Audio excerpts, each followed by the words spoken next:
I am hard pressed between the two. My desire is to depart and be with Christ, for that is far better. But to remain in the flesh is more necessary for you. And now, O Lord, please take my life from me, for it is better for me to die than to live. In the name of God, who teaches us to live in the midst of dying. Today we meet the Prophet Jonah under the bush. This is at the end of the book of Jonah, and if we learn this story in Sunday school as children, we mostly concentrated on his adventure in the belly of the whale. But now we are at the very adult part of the book, very short book of Jonah, only 3 chapters. Jonah has tried to escape his call from God. He doesn't want to be a prophet to Nineveh. So he decides he will escape and go to Tarshish, the glittering, wealthy city across the sea. And so he gets in a boat, but his ship is split apart in a storm, and there's where he meets the whale. The whale swallows Jonah up and then spits him right back where he started, on the shores outside the city of Nineveh. So he goes up and sits under a bush that the Lord created for him so he could sit in the shade. Jonah, under that bush, is ready to die. Like Jonah, I think we all have 3 choices when we come to a place where we don't like our situation in life. First, we can look for a distraction. When I was 16 years old and just gotten my driver's license, I was allowed to drive the only car we had, which was the family station wagon. It was boring to drive. It was black. And it was big and decidedly not stylish. During this period, our next-door neighbor, who was a successful attorney, married his second wife, a much younger, beautiful lady. And she owned and drove a TR6. Now, I don't know if you remember that car or knew about that car, but it was a small little sports car convertible. It was yellow. And I really wanted that car and all it represented, because I often saw her driving off with her girlfriends in the car, off for some kind of adventure in the convertible. I really wanted that car and all that it represented.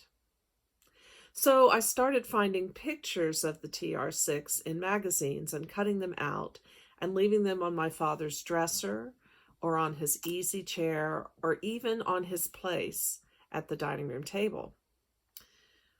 Of course, the same thing happened as happened to my earlier ask of my father, which was to get a horse for Christmas.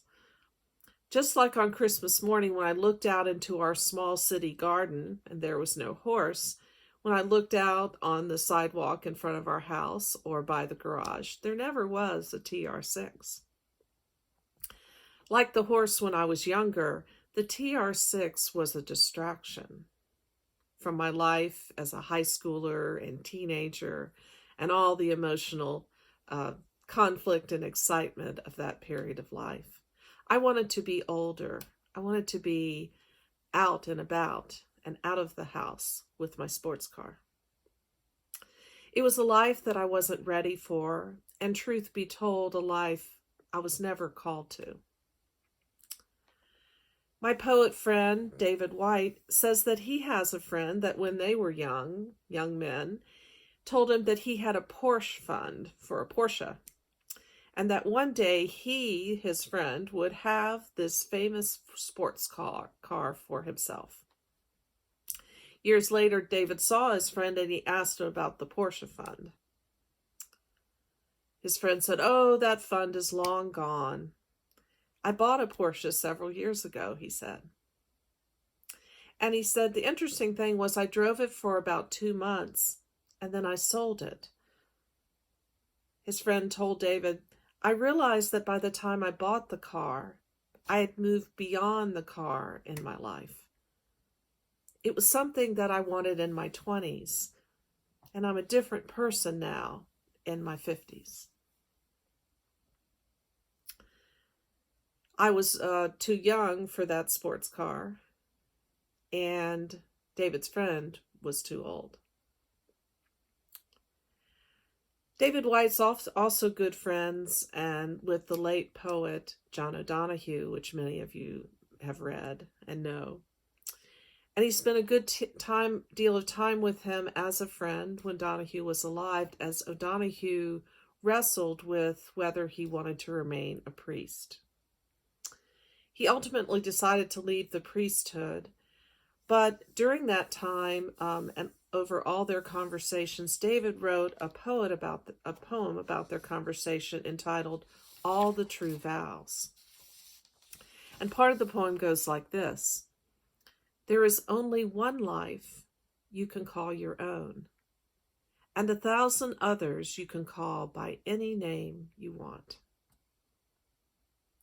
It's so easy to get transfixed by glittering images of ourselves, often represented in possessions. But real life, our true life, is about a more simple and more difficult reality. The spiritual life, I believe, is about discovering and claiming the life God has created for us, each of us. And sometimes it takes a lifetime to accept it. Perhaps at the 9 o'clock period of our life, the noon, the 5 o'clock, just like the vineyard, God will always be there to receive us with that love, no matter when we come to accept the reality of our life in God. But usually, as humans, when we don't like the reality, we first look for a distraction. Second, when we don't like reality, and often when our distractions haven't been a good thing for us and haven't worked, we close up shop. If we can't have our distractions, our glittering images, we sometimes crawl under a bush like Jonah and say, we're ready to die. No more to life for us. That feels all too real these days. There are many things in our lives these days, people in our lives, that we just can't be with or can't engage with. The rest of our life doesn't look so promising. Of course, in the short term, I've been thinking about the end of the year, Thanksgiving, Christmas.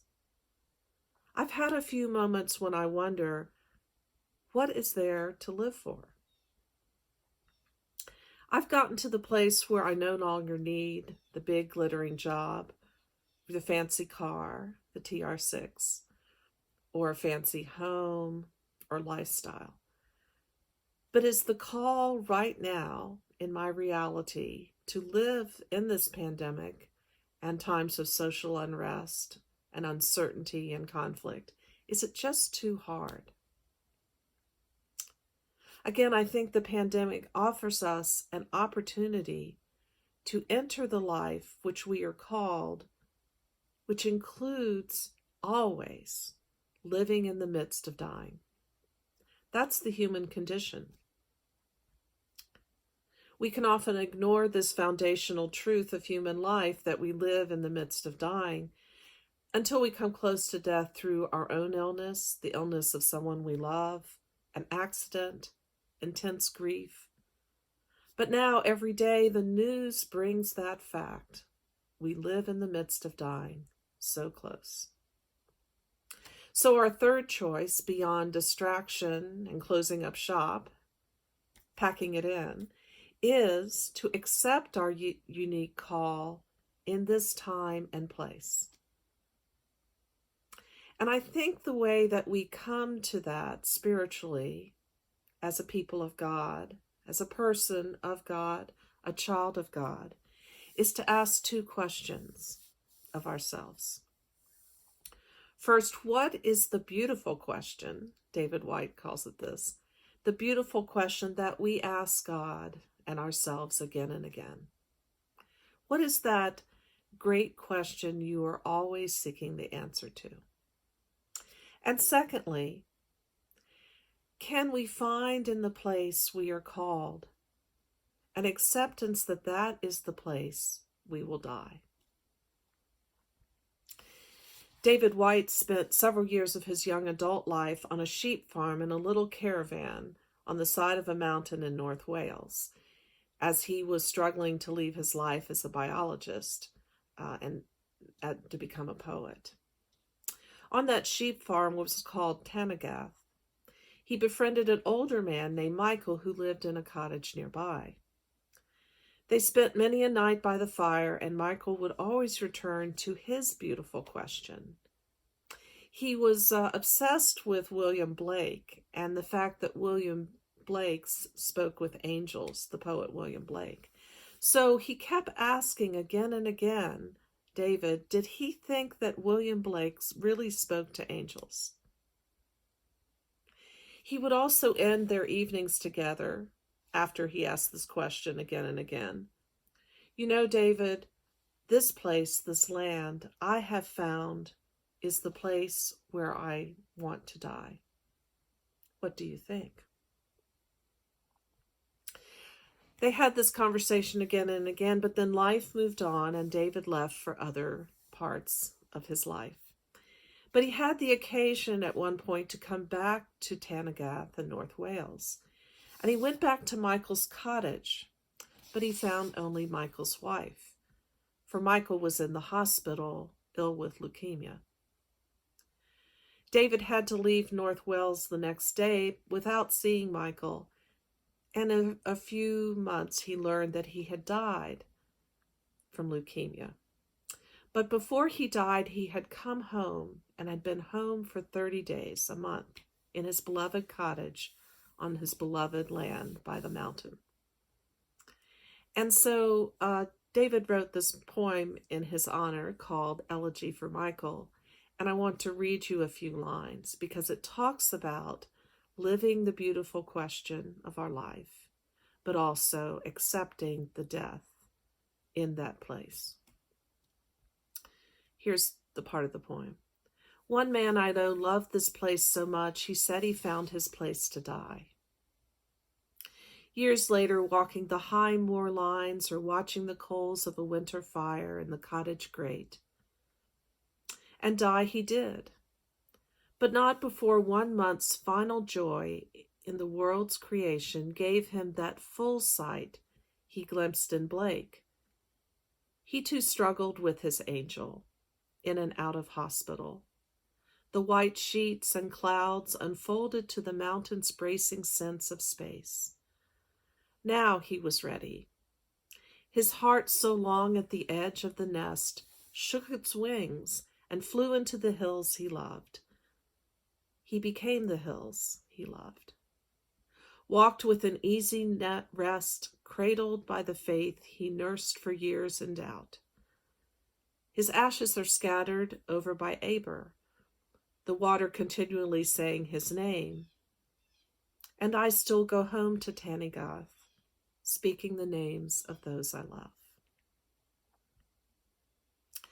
The gift of the pandemic, if we can call it that, is that we can feel clearer and clearer about our beautiful question that we wrestle with God over, as well as the certainty that we have come, each of us, to the place where we will die. In that knowledge, I am finding a sense of peace. Still, like Jonah, I wrestle from time to time with glittering images and the feeling that I want to crawl under the bush and die. But the knowledge that through facing and living in these times of the pandemic, I live with Christ in this community, Emmanuel, in great love, and know this is the place I will die. That makes all the difference. Amen.